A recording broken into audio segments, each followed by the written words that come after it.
Welcome back to Foster Care, an unparalleled journey with Jason and Amanda Palmer, where our mission is providing strength to the weakest among us, from both kids in foster care and their biological families.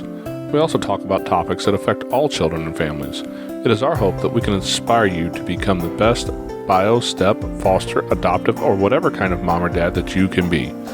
Part of our mission is inspiring others to become amazing foster families as well, if that is your calling. If it's not your calling, great. Find a thing that sets your soul on fire and go be awesome at that. Let's make our communities great together. Be sure to go by Jason M. Palmer and check out the blog post and other podcast episodes. You can search Jason and Amanda Palmer on iTunes, Spotify, Stitcher, Google Play, or anywhere else you get your podcast. If we don't show up, be sure to send me an email and let me know, and I will try to get it on there. We'd love to have you leave us some feedback in the form of a rating and review. It really helps the show gain attention.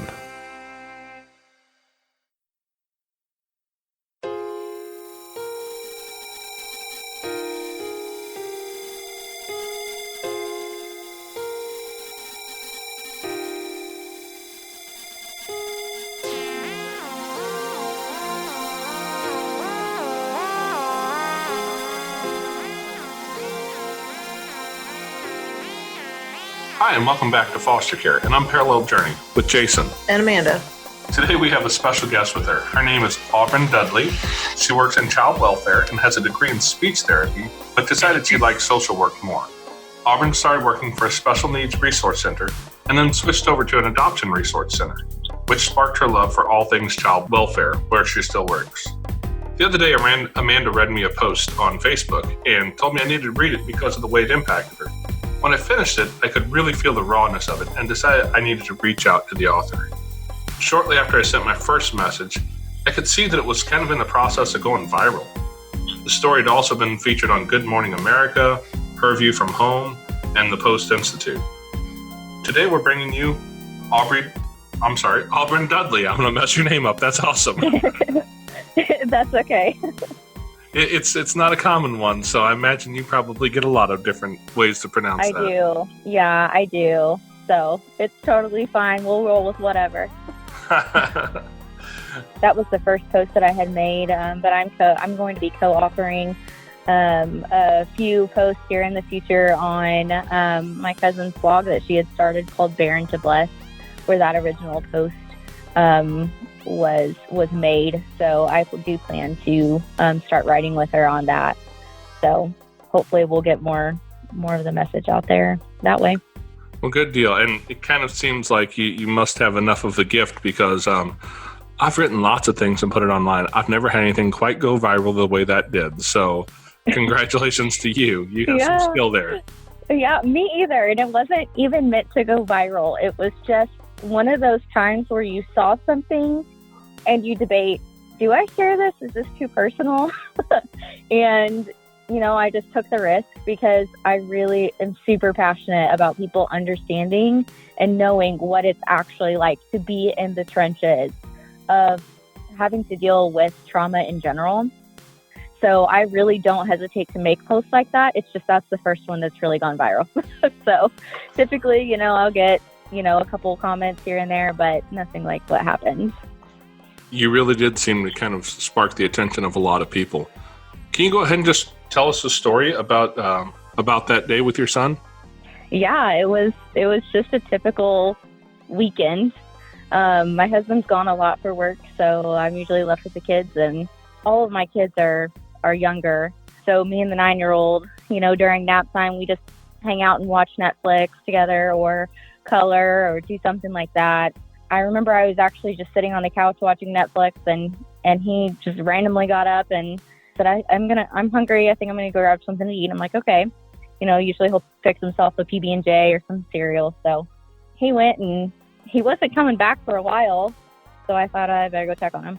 And I walked in, and he was sitting at the kitchen table with just a paper plate with a package of ramen. And it was out of the package, but the noodles were on the plate. And I'm like, what in the world are you doing? How old was he at this time? He's 9. Okay. He's 9. He's done some strange things before, either to be silly or, some other trauma related things. So, I thought he was being silly. So I was like, what are you doing? And he said, I'm just eating some ramen. And I said, well, I can cook that for you. Like, let me put it in some water, and he just has a very serious look on his face. And I was like, okay, hold on. And I thought, okay, this is trauma related. That was my first go-to. I was like, I know the look, He said, well, no, I want to eat it like this. I used to eat it like this all the time. And I'm like, all the time where? At my old house. And I was like, okay. When he gets, I call him the very insightful, wise child. So typically if he has something to say, it'll be a bombshell, right? So he doesn't really talk openly about things, but it's always a bombshell. So I'm like, okay, I better sit down for this one. I sat next to him and I said, well, tell me more about that. Because in the line of work I do, I'm very heavily trained on child interviews. So I'm like, well, let's just put my skills to the test here. So I said, can you tell me more about that? What you just said? And he said, yeah, I used to eat like this all the time. And I said, well, why is that? And he said, well, when my mom and dad were passed out on the couch, I used to have to cook food or make food for me and my brother. And I was like, okay. I said, passed out, like, were they sleeping or do you know? And he was like, oh no, they were tired, they were sleeping, or he doesn't really like to talk about the drug use, but that's probably what it was, from what I've heard from other reports. So he said they would be out, and he said we would go hours, without getting them to wake up. And so I would have to make food, and I really didn't know how to make very many things, and we didn't really have a whole lot at the house. I would gather up some change out of the van and would walk down to this little convenience store down the road, and they had ramen on the bottom shelf at the gas station. And I knew that I could use the seasoning packets to make it taste better. And I was like, oh, wow, okay. And I thought, you have this thought, like, is this a story? Oh, and yeah. I said, so, okay, so tell me more about it. And he said, well, it's too hard for brother to eat, so I would crunch it up in the bag. And we just sat there and we would eat it, and with some other things, not edible things, that they would eat with it. But it gave it a little flavor with that flavor packet. So that's what it was for him. He liked the flavor. And so I just sat down and I said, I think I kind of want to try your ramen. Can you make me some too? And the look on his face was just pure excitement. Like, oh my gosh, somebody is going to try my food. So he went and got the ramen, and he made it for me. And I will tell you, I had to choke down that ramen because that was important to him, and it made him excited. And so if I had to choke down a basically a salt block, a crunchy salt block, I did it. And I had a glass of water with me, and I said, wow. I said, well, I bet that was really hard for you to have to do that, and I'm thinking there's no nutritional value in this, and how did he live off of this? And, so that's kind of where we started talking about it. And he said, yeah, he goes, I'm not sad about it though. And I said, well, that's good. I said, but it's okay if you are. And he said, no, Mom. He's like, it made me strong. And I was like, wow. 9. Wow. And at the time that this would have happened, he came to me at 6. So he would have had to have been 5 or 6. How old were his brothers grocery store. At the time, the brother he was talking about would have been a new 2-year-old. And he also had a 4-month-old brother in the home that he would have to make bottles for. When the 4-month-old came to us, he very extended stomach, very malnourished, didn't know how to eat at all. We actually had to do some swallow studies and stuff because he didn't know how to drink a bottle. And I told, I've always told everybody that, he saved his brother's lives. He kept them alive off ramen and probably bottles that weren't made correctly, but still, something's better than nothing. Oh yeah. So yeah. Wow. Yeah. That's kind of where the whole thing started. For a kid that age to just use what they have, That's to have the wherewithal to know that if I go search through the car, I might find some change to be able to do this. That sounds like survival mode to me.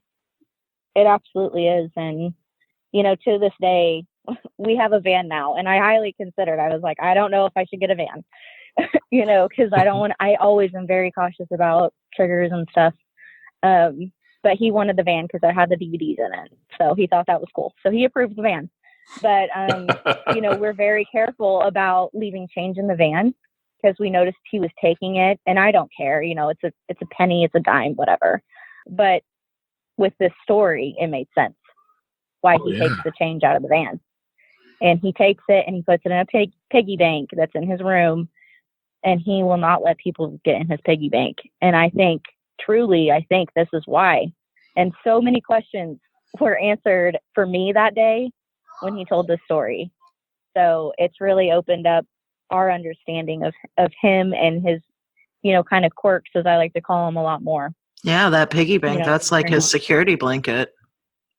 Yeah, it is. It really is. And he'll still, when we go grocery shopping, it's, do we have enough money for this? Are you sure we have enough money for this? And of course, it's embarrassing at the cash register, when this lady's like, wow, she must really be struggling. And I'm like, it's fine. Stop. We're good.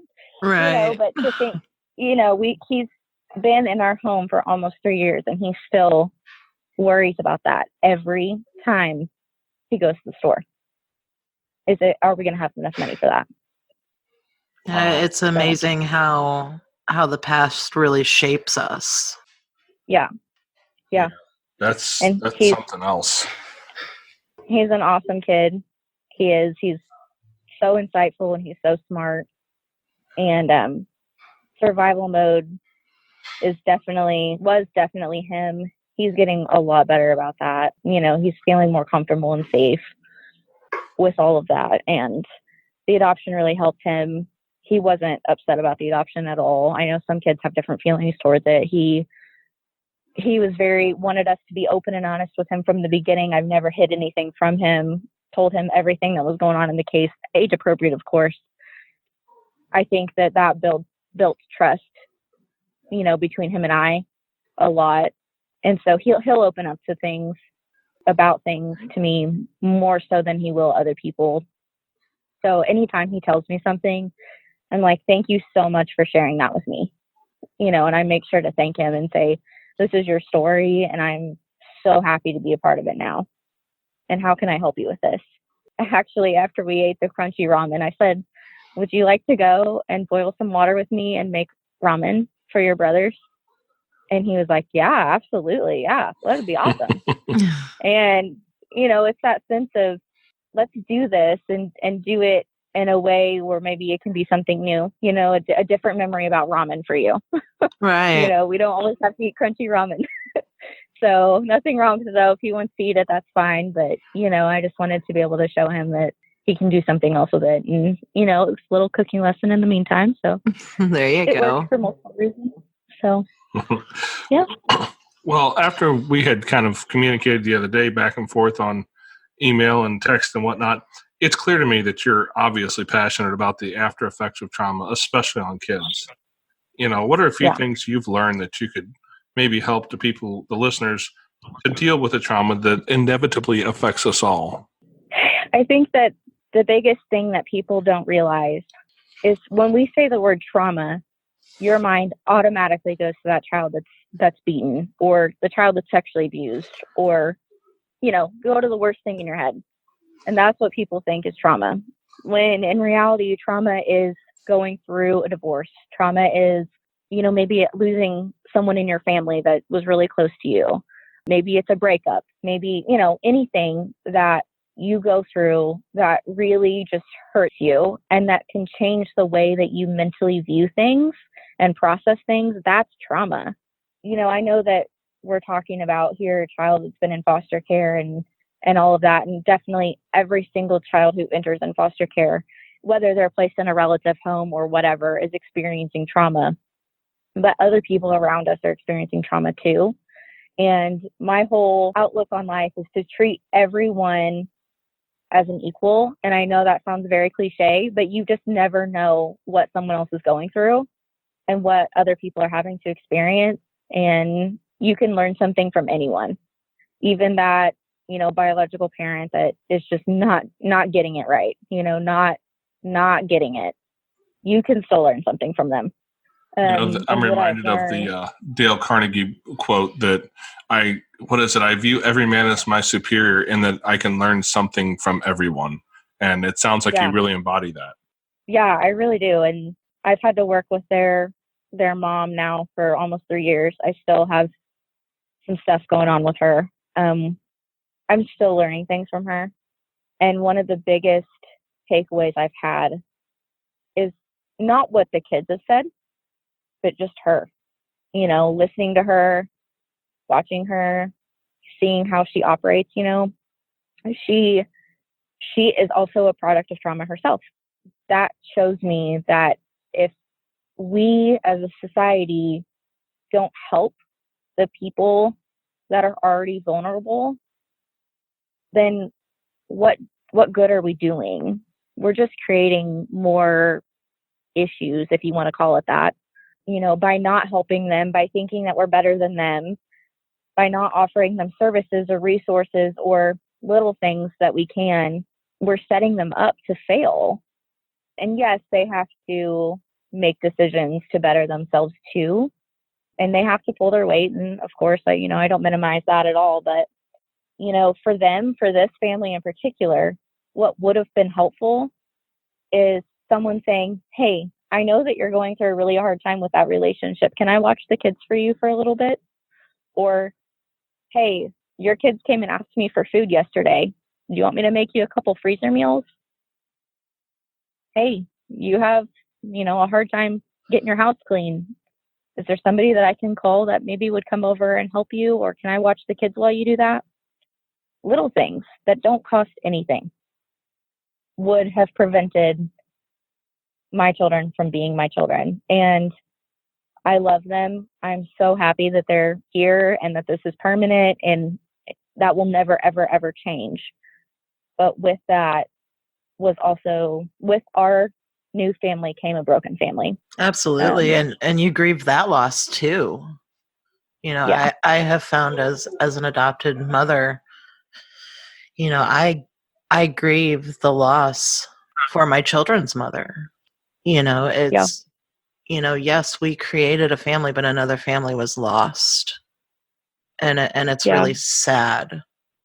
And a lot of people just think because, oh, your children are adopted now, everything's great, everything's fine, and there's no more problems, and everything's great. And that's not true. Our children have backgrounds, they have stories, and it doesn't just go away because they're adopted now. Yeah. And, whenever we were going through the TPR trial, the termination of parental rights trial for my first round of kids, at the bench, she was sobbing. And it was the sob that you can hear across the room, and I just broke down. Because I'm human, I'm upset with her for the things that she did or that she caused, or maybe the things that she didn't do for my kids, but those are her kids too. And I can't imagine as their mom now losing them. And I think the biggest thing that people don't realize, and that maybe will, humble you a little bit, is that we are just one decision away, one bad call away from ending up just like her. And people are always, gasp when I say that, like, oh, I would never. But how many times have we, maybe disciplined our kids, yelled at our kids too loud, or, just let them play in the yard and like, oh, I just need to do this. Just go play in the yard, and didn't watch them as closely as we should. Or, maybe it was that we are so sick, whether it be an illness or just not feeling it or depressed or whatever. And we just kind of let the house go for a little bit. I mean, those are all reasons a child can be removed from your home, in the state size. And I think, there's some days where I'm like, oh, today would be a bad day for the state to come to my house. My house is never horrible, but there's always that thought of like, oh, I wouldn't want people to see this today. And I think, what if someone judged my life, me, who I was in my core, based off of my worst day? Right. And I wouldn't like that, I don't think any of us would. I always think about that. And that's why I feel so deeply about trying to just love everybody and just ask them how we can help. How can I help you? And genuinely offer help to people, or services or resources, or, whatever, before it gets to that point, before we create more trauma. You're really kind of right in my lane there, because one of the things that I've been feeling like I'm directed towards is that need for the biological families to have that support. And it's not, I'm not here to say that the state's not doing a good job, right? They do what they can. I get it. Here in Missouri, I know the funding is not, it's not lavish accommodations. How about that? There's not a lot of extra resources that the state's able to dole out. And it's a challenge. And that's one of the things that I see is the need to really try to find a way to support those biological parents, support them and get them back on the right track. Amanda and I interviewed a lady recently. Hopefully that podcast will be coming out soon. Her name is Amy, and Amy lost her kids into the system because of a drug addiction. And she tells her story, and she's one of the few people that I've heard tell her story with such openness and honesty and vulnerability. Like, she tells the ugly parts of her story. She's hiding something. I don't know what it is. I mean, she was really open with that. She did everything she needed to get her kids back. Like, she decided, I'm getting my kids back, and she did everything she had to do. And it was an amazing journey. But when people get to that point, so often they hide that success story. They see it as a failure. And so they hide it and they don't talk about it. When people find themselves in that situation, all they hear are the horror stories. How, the state took my kids away and gave them to somebody else, and they did this to me. And you don't hear too many people who will stand up and own their mess and be like, yeah, I really screwed up. And then I got my life in order and took care of it. And I think that's something that people just need to hear. Like, it's doable. It's not an impossible thing, but not many people want to talk about it. So I think supporting that side of the foster care situation, looking at the biological parents and trying to help them in every avenue you can, that's important. But it's hard to do, as foster parents. And I'm certain you know this all too well. It's really easy to look at people and go, how can you do this? Yeah. I mean, that judgment's super easy. So that's one of the things that Amanda and I have been talking about. It's probably one of the more underserved categories. And again, I'm not bagging on Children's Division. I know several of the workers and have for years. And my God, they're busy all day, every day, and they have plenty of time to get at least a third of the work that they should get done today finished. They're always running behind, and not because they're not working, but just because the caseload's so heavy. It's a challenge for sure. Yeah. There's, record high numbers of kids in care right now, in some counties in Missouri in particular. And, the problem is that the state of Missouri was never meant to parent children. And we have caseworkers now having to ensure that children are taking the medical appointments, that children are at visits on time, that children are doing good in school. And, it seems like you're never caught up with any of it. And so, the child's always the main focus, of course, yes. But, even in our situation, the caseworker at the time and I had a very good relationship, and we still do. We still talk quite often about the kids. And when she saw that his story was going viral, she's like, if you fly out to be on the Today Show, I'm coming with you. So she's awesome. But there's very limited resources in this particular county that they're from. And so I had the ability at the time, working at an agency, I had a huge resource list. And I asked the caseworker, I said, hey, do you have this resource on your list? No. Okay. Do you have this one? No. Okay. So I had some broader knowledge of some resources. So I typed it out and I handed it right to the parents. And I said, here we go. Here's my resource list. I know you already got one from, Allie, but here's mine.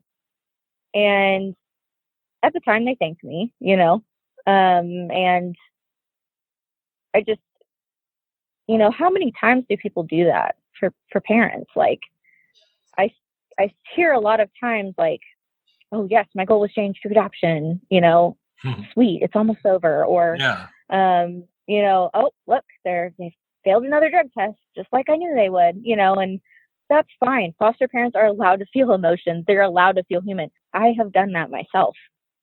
I kind of put myself in check real quick, but I've done it myself. So I'm not perfect by any means. But at some point you have to think, what would I want somebody to do for me? If I was on my worst day and I was already down and I was just kicked again in the FST for an hour, what do I want somebody to do for me? And I totally am a believer in karma. What comes around goes around. I just want to be a good person. I don't, however people else want to handle it, that's fine. But I really try to encourage foster parents to not just be the ones that are, stuck in the rainbows and butterflies, as I like to say. Like, well, yeah, I mean, you're in that room, and they're in that room too. And, you're supposed to have a common goal for these kids. And too often it's them against everybody else.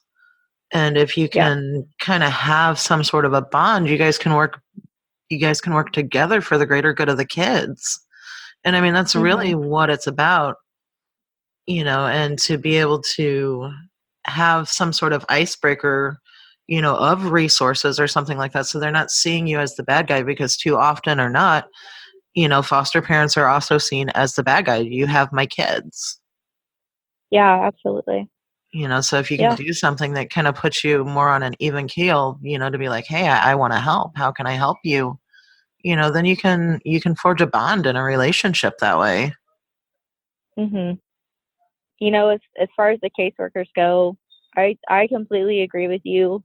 Overworked, underpaid for sure. And as foster parents, what can we do for them? If it's after 5:00, do I really need to text this question right now, or can I shoot them an email? Right. If the office is an hour away, can I be willing to do visits, transport to visits? And if not, should I really be taking this placement? Or would I be willing to supervise a visit? Or, obviously there's been plenty of times that we've come up. Yeah, there's been plenty of times we supervise the visits and stuff, because there's so many things that the workers have to do in a day, and they don't just have my placement. They may have 10 other placements, and or 30. It's crazy. So anything that you can do to help is awesome. Yeah, and I know at the time, our little guy's caseworker had 26 on her caseload. Wow. And I think I have 5 and I go crazy. All right. I can't imagine, and I don't have to fill out court reports and all this other stuff, like she has to do. All I have to do is keep the tiny humans alive. So right. I'm thinking, how can I make this easier for her, and I think that people forget about those frontline workers too, and the fact that they're experiencing secondary trauma. Oh yeah, they take it home with them, just like we do. Yeah. Our first placement happened 9 years ago? No, more than that. Nani was 2, and she's 12 now, so 10 years ago. And the worker who brought them to our house, still to this day, she works in a different county now, but we still stay in touch, and every now and then we'll see her, and she's always, it's not like that was that was one of the widgets that she made and put in a box and shipped off to somebody. She has a vested interest in who they are today still. there's a real bond that can be created there. I mean, not certain every case isn't that way, but that bond is there for sure. Yeah. Yep. And I can tell you that, she sees Harry Potter stuff and she automatically thinks of my oldest. If she sees Paw Patrol stuff, she's going to think of my middle kid.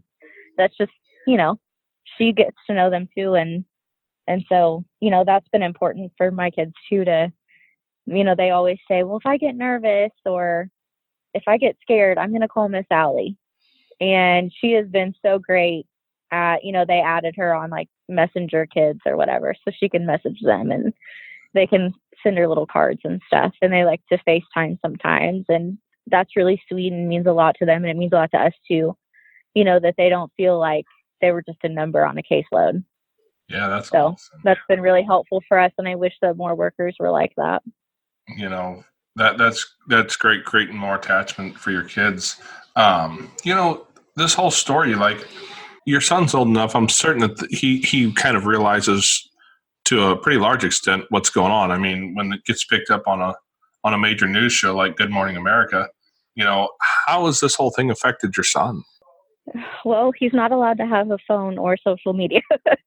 So he doesn't really know too much.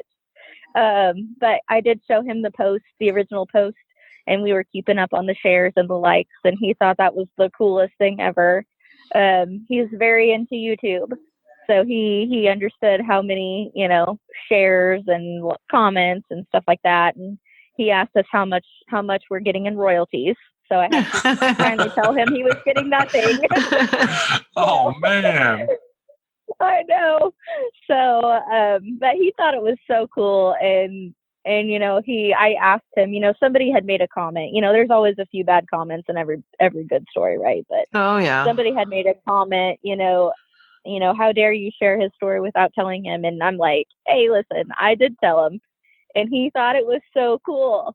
He really is such a cool kid, and he wants to write a book when he gets, old enough to do that, and write a book about a story. And that's awesome. Of course, his little 9-year-old mind, he's like, I want to sell it and make a bunch of money. I'm like, great, do it.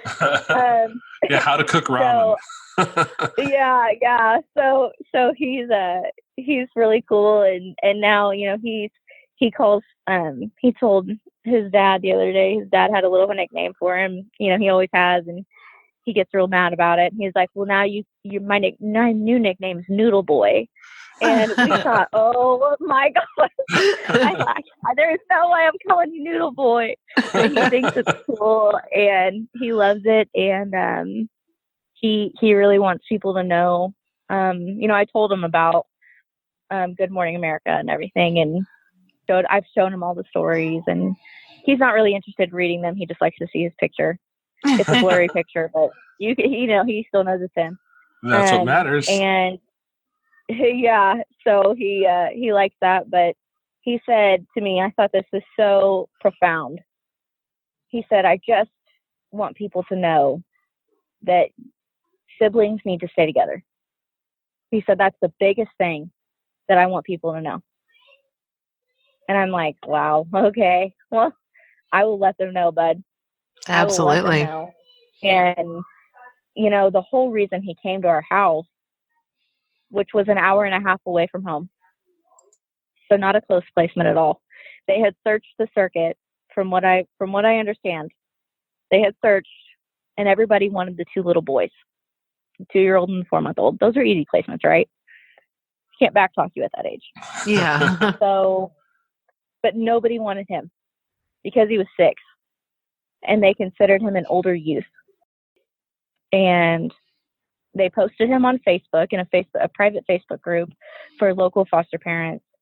And it said, I wish I had screenshotted it, and saved it all these years. But it said along the lines of, looking for a long-term placement for 3 brothers, 6 to 4 months.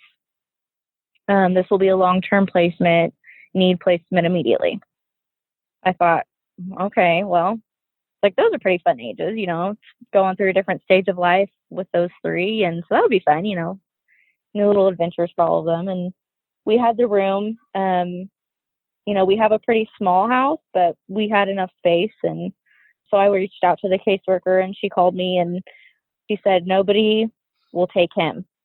And I'm like, why? Is he, I'm thinking like super behavioral or self-harm or like something big. And she's like, he's just older. And I'm like, 6?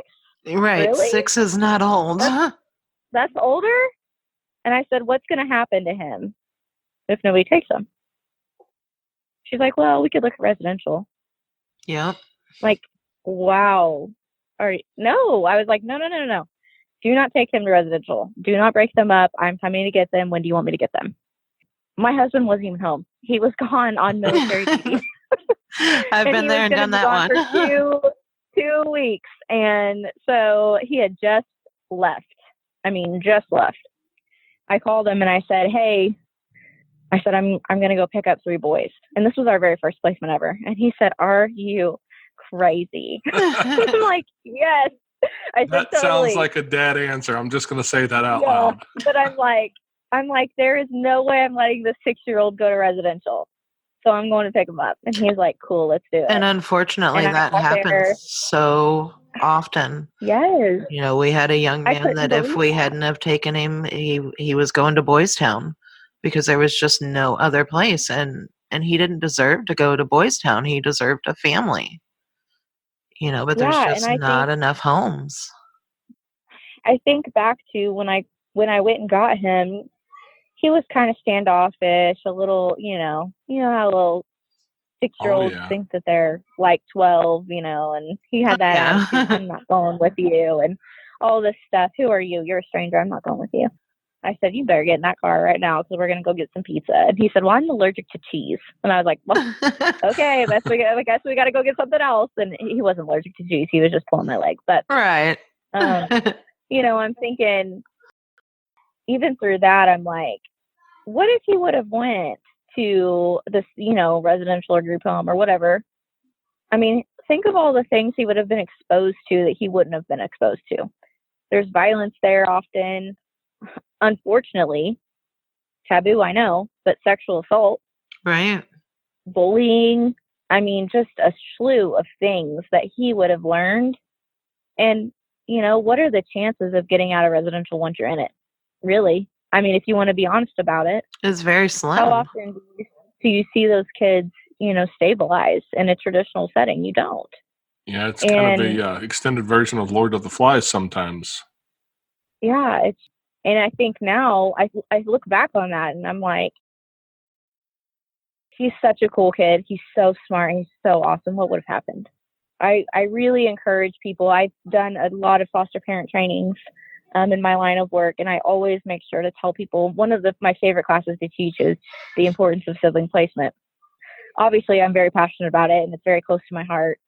I make sure to share our story with people, but you see it every day.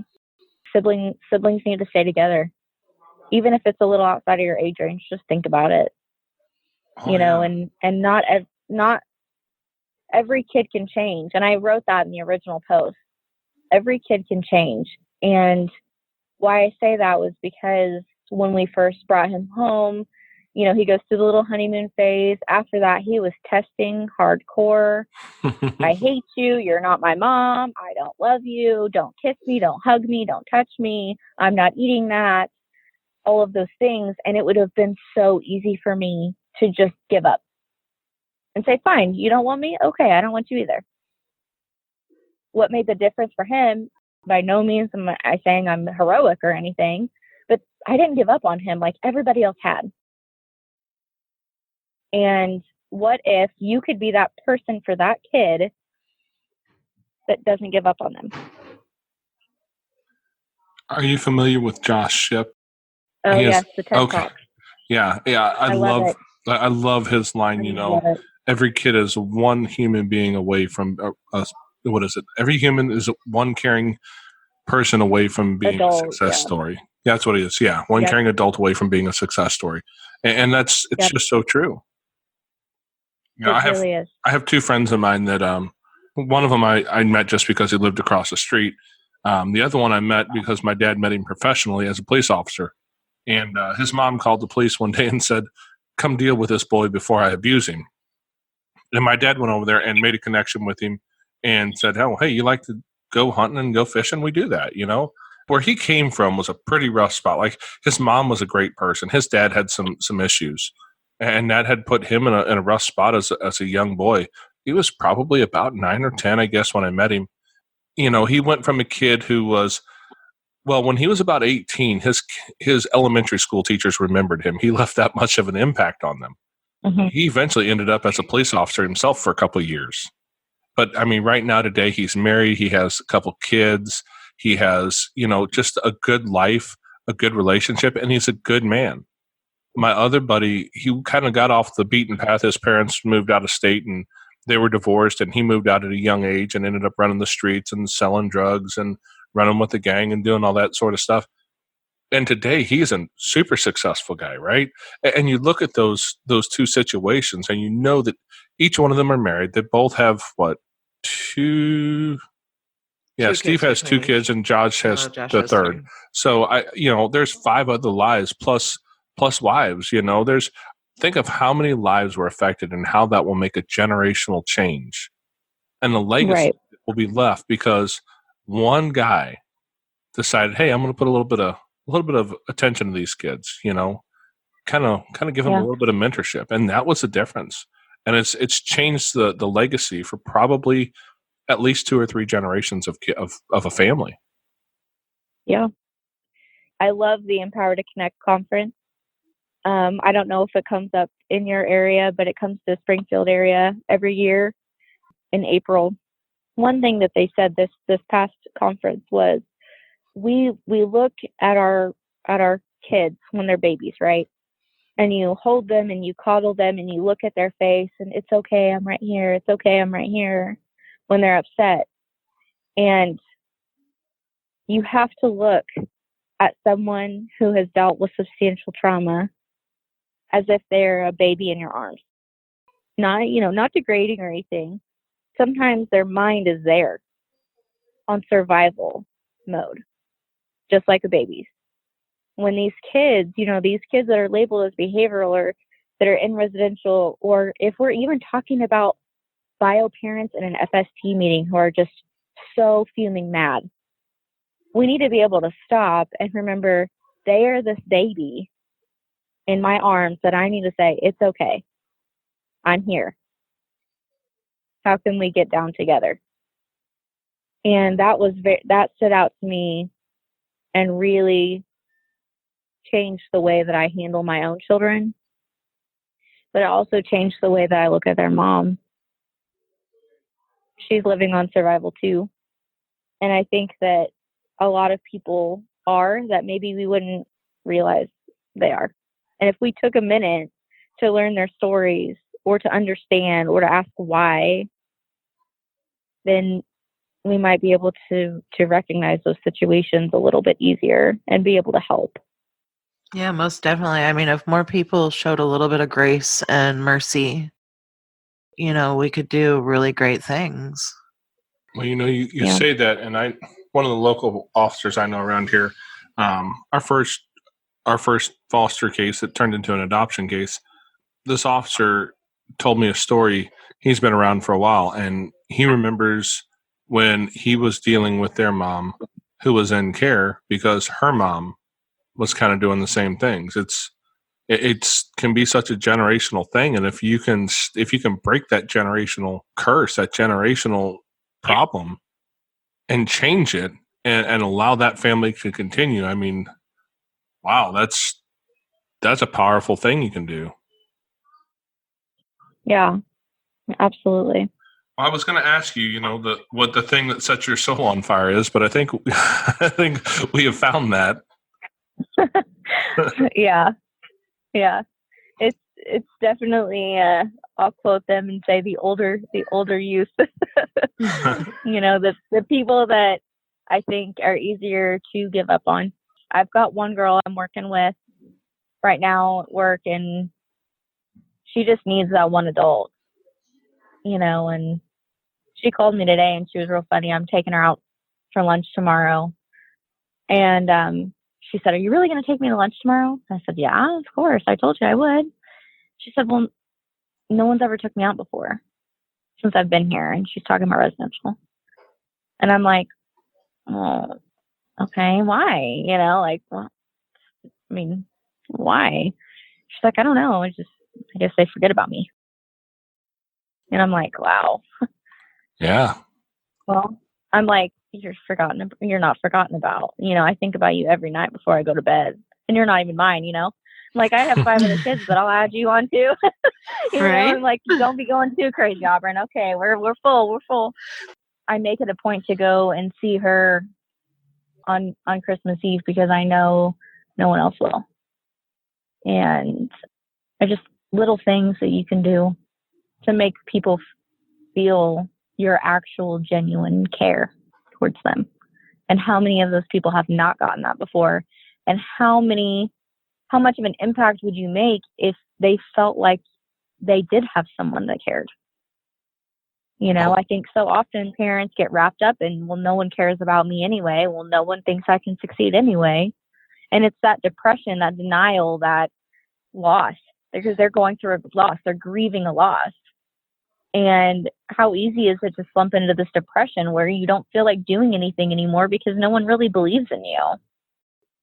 So, you know, I just hope that people can see that there are still good people out there that do want to care and do want to help. And I hope that, you know, people that are listening to this maybe feel compelled to help. And I know it's, you know, around the holiday season, and I'm not just saying this because it's holidays. I know everybody gets in that mood and stuff, but I'm saying every single day, I don't care if it's July 5th or October 1st or whatever, like go out and see how you can help someone today, because you never know if the help that you give is going to impact them so greatly that their whole life changes. Yeah, you never know somebody else's story until they open up and tell a piece. You know, we had one guy staying with us for a little while, and when we took the placement, we really didn't have a bed for him yet. We had to like scramble, and I put out a quick call to some, you know, the people I know, and I had a cousin who said, "Hey, I have a spare bed. I just need to get rid of it, so you can have it." I'm like, "Awesome, that's what we needed." And so when he came to our house, one of the things that he said when he was talking with me and my wife was, "So I've never had my own bed before," and yeah. You know, you don't realize what normalcy is for someone else. And when you don't realize that, you don't realize how much you can help others. Like sometimes it might be just as simple as calling up somebody who is a foster parent, who is having a hard day, who is overwhelmed, and saying, "Hey, how about I go run to the store? I've got 3 free hours. I can go run and do some grocery shopping for you." You know, you can send them the money over whatever Venmo or PayPal. You can send them money to do it for you. And it's just little things like that even if you can't take a kid into your house, like you can support the people who are doing it. There's always something you can do. It doesn't have to be that thing that scares everybody. Oh no, what if the kid's a mass murderer, right? Like everybody's afraid of that that horror show coming to their house. But you know, yes. I'd say we've had maybe 2 kids that were really a struggle for us. You know, that were difficult placements, but we've had close to 20 kids come to our house, right? That's a pretty good percentage. Well, and the thing is those 2 placements that we struggled with, it had nothing to do with the children. It had to do with where we were in our life, and we weren't equipped to give them what they needed in that moment. You know, but we were able to realize that we weren't enough, and we're able to find someone who was enough, you know, to find them what they needed. You know, it wasn't at that point in time, it wasn't our strong suit, but we were able to recognize that instead of doing more damage, doing more harm than good, you know, we were able to take that and turn it into something great. And those 2 children are doing wonderful, you know, and the thing is just because we couldn't be their placement doesn't mean that we couldn't help them, you know, and everybody can do something. You know, you can. It doesn't matter how big or how small, you know, the littlest thing can be the biggest thing. Yeah, absolutely. And, that's a good point where you were talking about you can always do something, even if you can't take in the kids, because that's not for everybody. And there's a lot of things that prevent people from fostering, and that's fine, but I know that people still really feel compelled to help. I think that a couple things, a couple ideas of some things you could do. You were talking about that there's not a whole lot of services for bio parents. There's definitely not. And we can't always, rely on Children's Division to use their funds for that if, it's not approved or whatever. But maybe offering them a ride to go to a visit, or offering to be the visitation supervisor without pay. If you have a free hour of your week, then you're like, hey, I want to do, something good with it.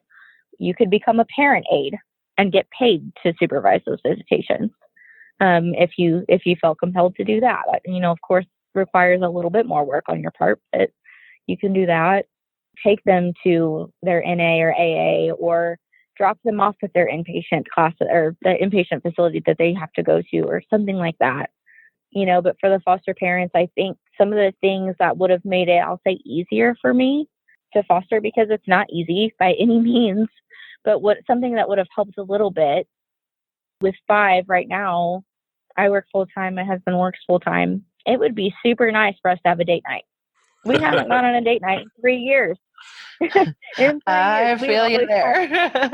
We have had one child with us on every quote date we've been on in 3 years.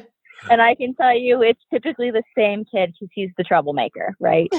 So you're like, I don't know, the babysitter can handle you tonight. Right.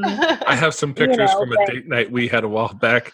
It's been several years ago. We had Carl with us. Carl wasn't his real name. That's just what we called him. But, we had a date night with a baby in a pumpkin seat sitting with us at the table. Yeah, I feel you.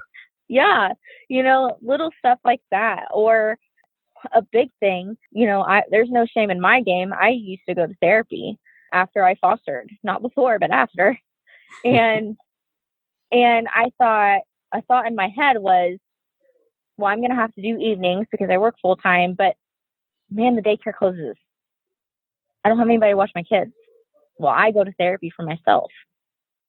We think about, what do the kids need? Or I think that's always the go-to. What can I buy you to help with them? Or, do they need diapers? Do they need clothes? What can we give you? And I just encourage people to look on the other side of it too and say, what do you need? Right. Because you can't pour from an empty cup. How can I help you? And, and you mentioned therapy, and, that's awesome. Too many people don't take their mental health serious.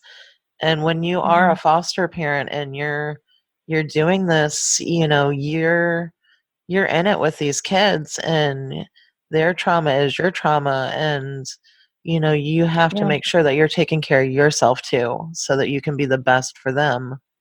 And it's like you said, you can't pour from an empty cup. Jason says that to me all the time. He encourages me to take care of myself. But yeah, I mean, you have to take care of yourselves. You have to take care of yourself. Yeah. With having done foster care for quite a few years, and then I lost my dad, and then we lost our oldest daughter, and we went through a lot of stuff. Amanda and I have a guy, like, we go see him on a regular basis. It's just good practice for us, And I know what you're saying. There's no shame in my game. I've told that to people in the past. Hey, I'm not saying there's anything wrong with you that's not wrong with everybody. Sometimes that's a life changer. Go, if you had cancer, we wouldn't shame you for having cancer, right? If you got some troubles in your life, like some mental illness instead of physical illness, nobody's going to shame you for going and talking to somebody. Like, sometimes just having that person, and we're fortunate. We've got the right age of kids to have like built-in babysitters at this point in our life. But, if you need time to take for yourself, that's really important. And if somebody can reach out and just say, hey, how about I come over and I'll pop in a movie and we'll eat pizza and popcorn and be silly tonight, and give you a couple hours to handle that. That makes you such a better person when you're dealing with kids who are in the middle of their mess. Yeah, absolutely. People ask all the time, how can I help? when I'm training classes and stuff, this usually comes up, especially like, the STARS classes or respite and stuff like that. And they really kind of start to see the behind the scenes. I'm like, oh man, that's a lot. And I'm like, yeah. And if you're not cut out for this, please duck out now, because we don't need more secondary trauma for these kids, by you disrupting 500 times or, whatever the situation might be. But there are so many other ways that you can help that you don't even realize. One super cool thing that I think is worth mentioning is there is a local thing, and I know that it's worldwide. I don't know where all their base locations are, but in Springfield we have what's called Man Up and Go. Have you heard of that before? I have not. It's super cool, and Jason, I think that you would totally love it. It is an organization of men who, from my understanding, their whole goal in life is to father the fatherless and to take care of single moms and struggling families. And a way that they are doing that locally is by partnering with local foster parents. And, obviously they can't take on everyone at once, but they've selected a few foster parents to start providing services for. And we are so fortunate that we were selected as a family for this next year. So I'm super stoked about that. Some services that they're willing to provide are babysitting, house cleaning, laundry, Hey, grocery sign me shopping, up. meal prepping, all of those good things that you're like, I have no time to do any of this right now. That is an agency that saw the need and is meeting it. And that is so cool to me. And I love seeing that. And I'm so glad that I get to be a part of it. It's really awesome. We're going to have to look into that because, I have not heard of that. But I know that would be so beneficial to some of our families out here. And that's the other thing that we're trying to do is to try to come up with a resource list to help our foster families too. Just all in all, try to help each other out the best that we can, because it just seems like nobody's really working together. We've got foster families and we've got adopted families, but it doesn't seem like we're really connected. We want to try to bring everybody together because, you can do so much more as a village than you can on your own. Yeah. I don't know. I think she's really just trying to see if I know how to do laundry and cook and clean. Well, I don't know who they're going to be sending, but I just think that the whole mission and the whole goal of their organization is just so cool. So I love that, and I kind of wanted to throw that out there. That sounds like an amazing opportunity to be able to step in, and especially because it doesn't require you to be a foster parent. If you're not wired for that, and I've said that to many people. Everybody knows we need foster homes, we need foster families, we need more help. But if you're not wired for it, and you say I can't do that, that's not my thing, man, don't do it. We don't want you to do it if it's not your thing. But maybe doing something to support foster families could be your thing. Some people aren't wired for kids. We have a gal in our area out here, and Kathy she's an amazing gal for what she does. And she says to me one time, she's like, "Oh, you and Amanda are so amazing taking care of all these little kids." And I'm like, "Are you crazy, Kathy? Like, you take in teens." Like, she had a whole had like a home that she was working with teens transitioning out of the system so that they could learn to pay their bills and this, and she's dealing with the teens and everything that comes. I'm like, I'm dealing with, like, he called me a poopy head. I have it easier, way easier. I can get down on the floor and teach you how to run this car. If you pull it back and let it go, it'll shoot across. I'm teaching easy lessons, right? Like I'm doing basic stuff, but we all have our skill set. And maybe yours is teens, maybe yours is toddlers. Give me a room with 30 toddlers and we'll have an army to assault the nearest ice cream stand in 5 minutes. You give me a teenager and I'm struggling right out the gate. And I know that, some people are wired for doing things that don't involve kids at all, but it doesn't mean you can't still support the mission if that's your calling. Absolutely. That's really and that's kind of, goes back to the question I asked you earlier. I think we all have a thing that sets our soul on fire. That one thing that makes a difference in our life. that's what we need to find. And, I think organizations like that, because I'm assuming they have a website. I'm going to be on Google searching them up here lately or later. Organizations like that could really make a lot of room for people to step in who aren't kid people, so to speak. Yeah. It's their website's manupandgo.org. If you want to look that up later. And they are a faith-based organization. So if that's not your thing, cool. But, I just had to throw that out there. I think that once you find your thing and your groove, go with it. Because there's not going to be anyone better to talk to about it than you. I was just talking with some of my coworkers the other day. And I used to do licensing, foster care licensing. And, I was getting in a little discussion. It was a little heated. I'm going to be honest with you. A little heated discussion with somebody else about, no, that's not policy. Policy says this and, stuff like that. And one of my coworkers came up to me later and she said, you're an expert at that. I'm not arguing with you about licensing. She's like, just as you wouldn't argue with me about DOC, because she used to work in the DOC.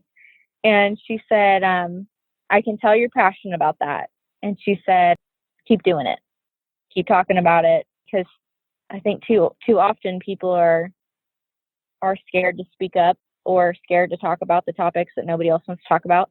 Every time I go to like holidays and stuff, I start talking about a story. I'm like, well, do you know what, kid number one told me this afternoon? Everyone's like, oh no, I don't want to hear it, Aubren. No. Because it's probably going to be something related to trauma, or some sad, they're like, you tell the worst sad stories, but I think it's just opening people's eyes, and you've got to be able to do what you're meant to do. And I know that this was what I was meant to do, to love on them and be their mom. And I do grieve their mom's loss. I really do. I feel for her. I still see her as one of those traumatized youth, in a way, and she's stuck in that. And I feel for her, but I know that I was meant to be their mom, and I just do it the best I can. And I don't always make perfect trauma-informed decisions by any means. I mean, sometimes there's days I'm like, I'm just going to be yelling at you all day. We've never had those I think days. I think that's every parent, right? But do what you're passionate about, do what you love, and just roll with it.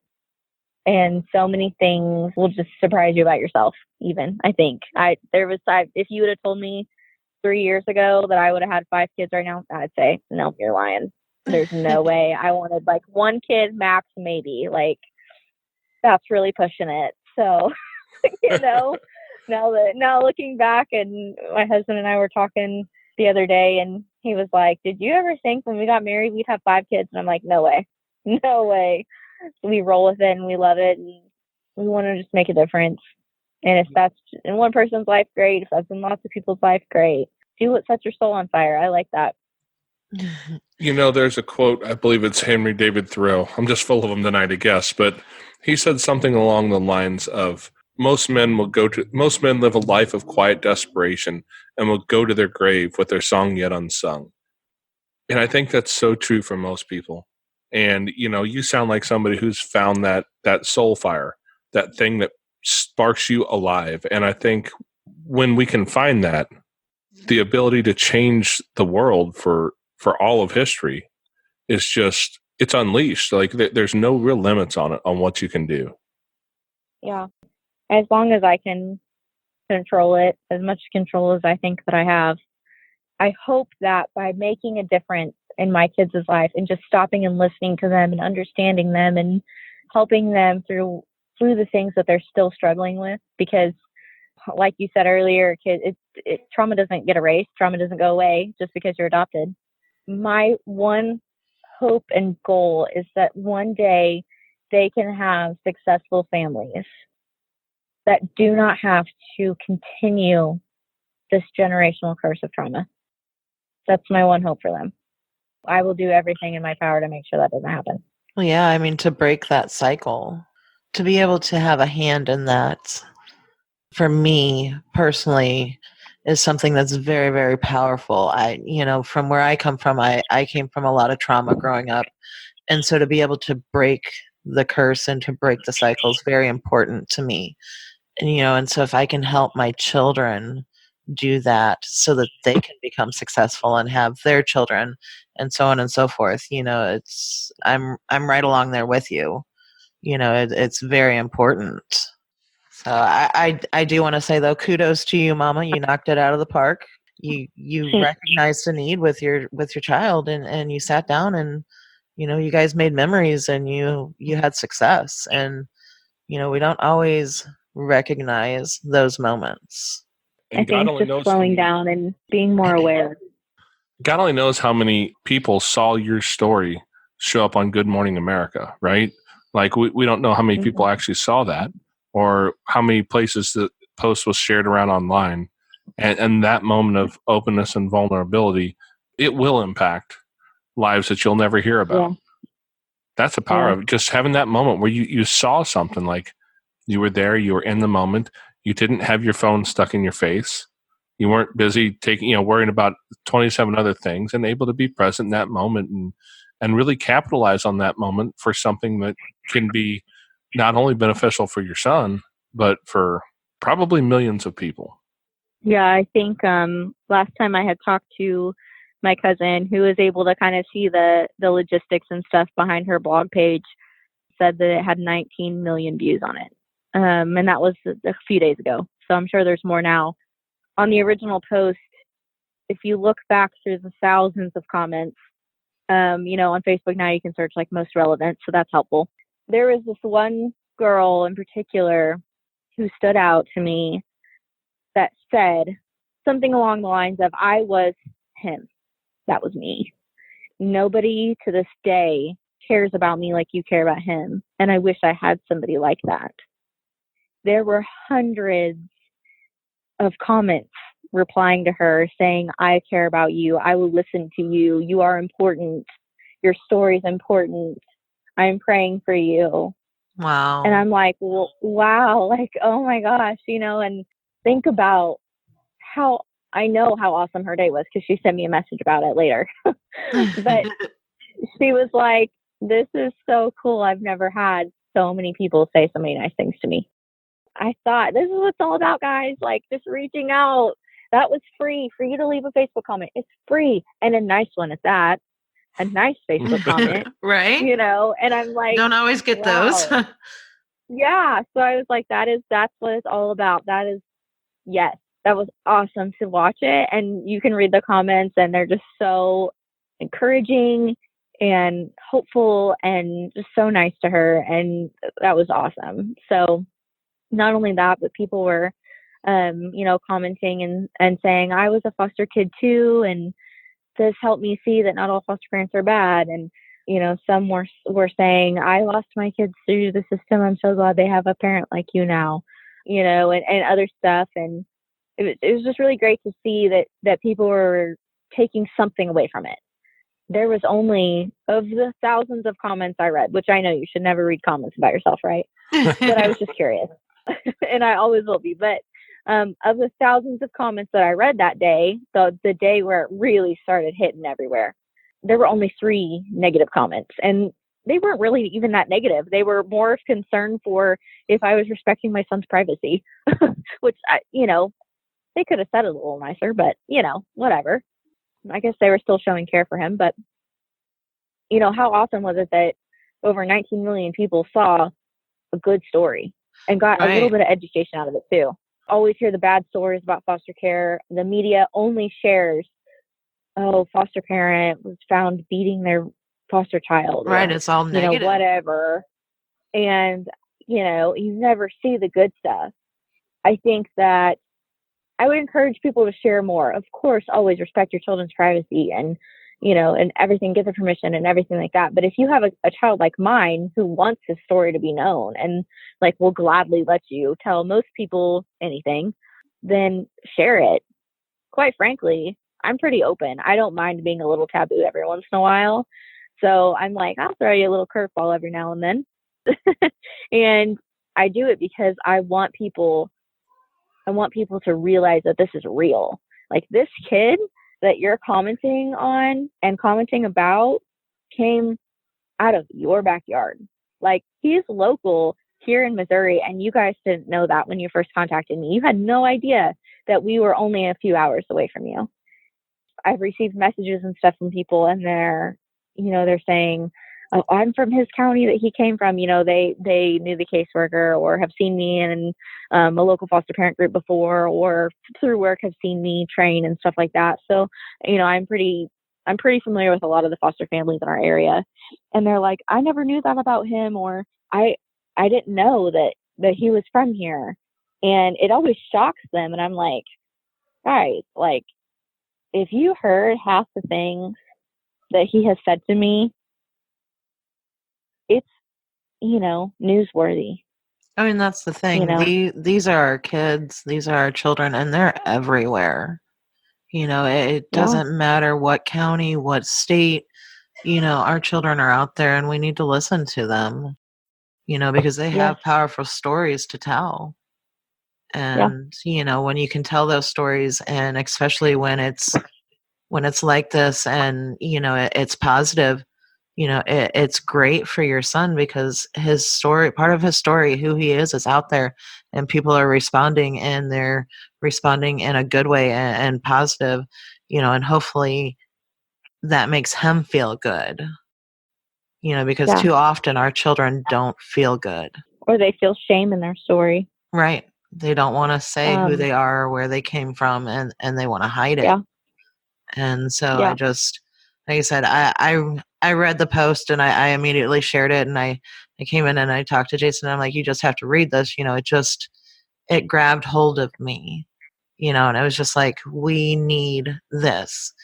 People need to hear this. We need more of this. It needs to be out there. People need to share their stories, what they can, what they're comfortable with. We need more attention for our children. Yeah. Because they are the reason we do what we do. And, of all the child welfare agencies that I've worked for, I will tell you that my genuine belief is that in most situations, the parents have more rights than the kids. Some cases drag on and on and on and on, and you think, what is this child being drugged through?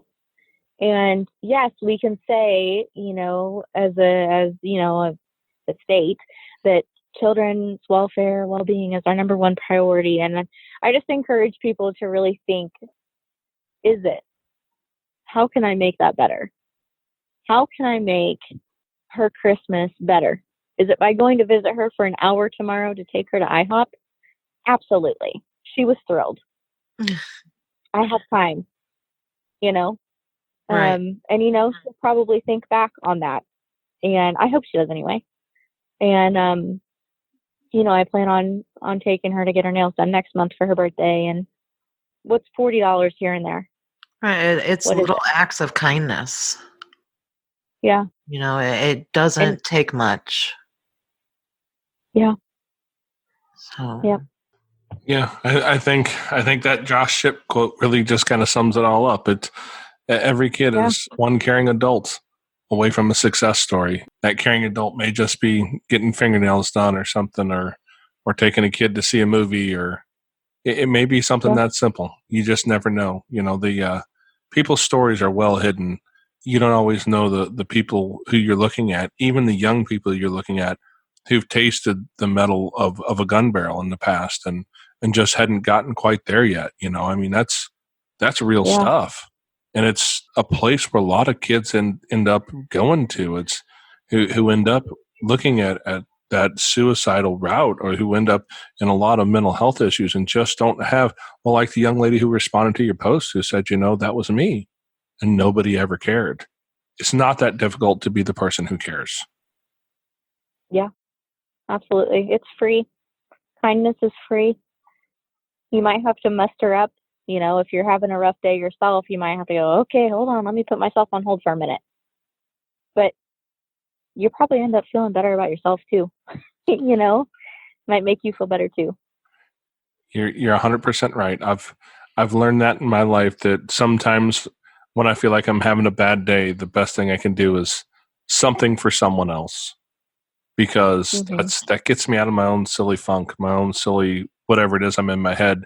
That helps you realize that, your day is not as bad as you think it is usually. I had a little girl teach me that at a dinner table one night when she, at probably 4 years old, and she said, "Can I say a blessing for dinner?" I said, "Sure." And she folds her little 4-year-old hands and just so innocently says, "Dear God, thank you that my new mommy and daddy haven't died too. Amen." I thought I was having a rough day that day. The rough day didn't look so bad after that. Yeah. Sometimes that perspective, and I speak about the wisdom of a toddler a lot. They've taught me a lot of their wisdom. Me too. I've got a house full of toddlers, and I'm telling you, no one will put you in your place quicker than a toddler will. And I fully live by that. But even my son, the oldest one, he's so cool because you could see you've seen the progression, right? It's a lifestyle. Kindness is a lifestyle. That's what I tell people. And I've seen him. Our rule in our house is before anything else, you will be kind to others. You will. We'll have whatever you have to do to get there. We're going to get there. And something that he wasn't very kind when he moved in. He wasn't, and he'll tell you that. But modeling it for your children and showing them what it's like to be kind to other people, and constantly reminding them, like, hey, that maybe wasn't kind. That probably hurt his feelings. How could we do that better next time? And just modeling it for them. And the coolest thing was his teacher at the last parent-teacher conference. She said, well, of course he has perfect grades because he's so smart and he tries really hard at school. And I'm like, yeah, okay. I said, but how is he in class? How does he treat people?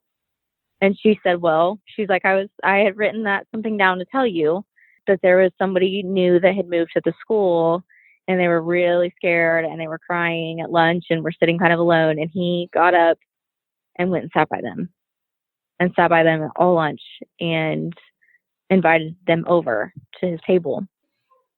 And when he got home from school that night, I didn't praise him for his grades until I had first praised him for being kind. Absolutely. And I said, you don't know what she just went through. She could have moved to the school because she had a domestic violence situation in the home. She could have moved to the school because maybe they couldn't afford their old house anymore or something else. You just never know. And I said, and you made her day better just by asking her to sit at your table. And it made him feel good about himself, and he's done a lot of things since then that have been kind, but you can pass this down to your kids and can really make an impact on somebody's day just by being kind. Absolutely. The power of kindness. Well, Aubren, I don't want to take up all of your evening, and we have a house full of rowdy kids we're probably going to have to go corral here shortly. I know you know the feeling. Yes, I do. Well, fortunately, our older son and his wife are home for the weekend, or for the week, actually. So I'm pretty certain it hasn't all burnt down around us so far. So, we've got a little bit of protection out there. I haven't heard any screams in the background. So they're actually doing really well. So, I just really want to say thanks for coming on here and sharing your family story. I know it's going to have an impact on more lives than we can imagine. You mentioned the 19.2 million views on Facebook. I mean, Good Morning America. I don't know how many views they have, but think of that huge impact, you guys are putting out there. And, foster care really needs more of these stories to be seen, because we can't really address the problem as a nation until we find a way to shine a light on a situation in our own backyard. Yeah, absolutely. And that's what you're doing. And man, I just want to thank you for that and say, kudos to you for doing the right thing, and how great it is that you're willing to share your story to help impact our world. Yeah, well, thank you for having me and for feeling like his story, because it's his story ultimately, that his story was important enough to be shared, and he's going to think that this is just the coolest ever. So, I can't wait to get home and see what he's done today, but he's super excited for Christmas. And, we just got some good news about one of his siblings, that we don't really have just quite yet, but, he's going to be happy about that. And awesome. So I'm hoping that he's going to have a good holiday, and, he will continue to be such a great kid. So I'm so thankful for him, but I'm thankful for everybody that has shared our story and has made a nice comment. And a lot of people have been messaging me and saying, hey, can you tell your son, this or that? And, I've shared those with him, and it's just made his whole, week to know that his story that was tragic for him is actually helping people. And, we're excited about that. So thank you. I was going to say, he sounds like an amazing young man. And it sounds like he's going to go on to do great things. And I can't wait to one day read that book. Yes, I know. I'm going to hold him to it. All right. Well, thanks for being on here.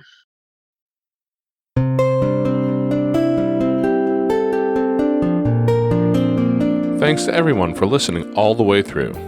If you're trying to find us on a specific podcasting platform, just search for Jason and Amanda Palmer or Foster Care, An Unparalleled Journey, and be sure to subscribe to the podcast. Leave us a rating and review on iTunes, Spotify, Google Play, Stitcher, TuneIn, or anywhere where you find your podcast. You can also download it so that you can listen wherever you're at, even when you aren't online. You can find us online at jasonmpalmer.com, where you can read our blog and listen to all of our previous podcasts. If you have a story that you'd like to tell on the show, please send me an email at jasonmpalmer@yahoo.com, and be sure to put podcast in the subject line. Or send me a message through our Facebook page at Foster Care, An Unparalleled Journey. We'll see you next time.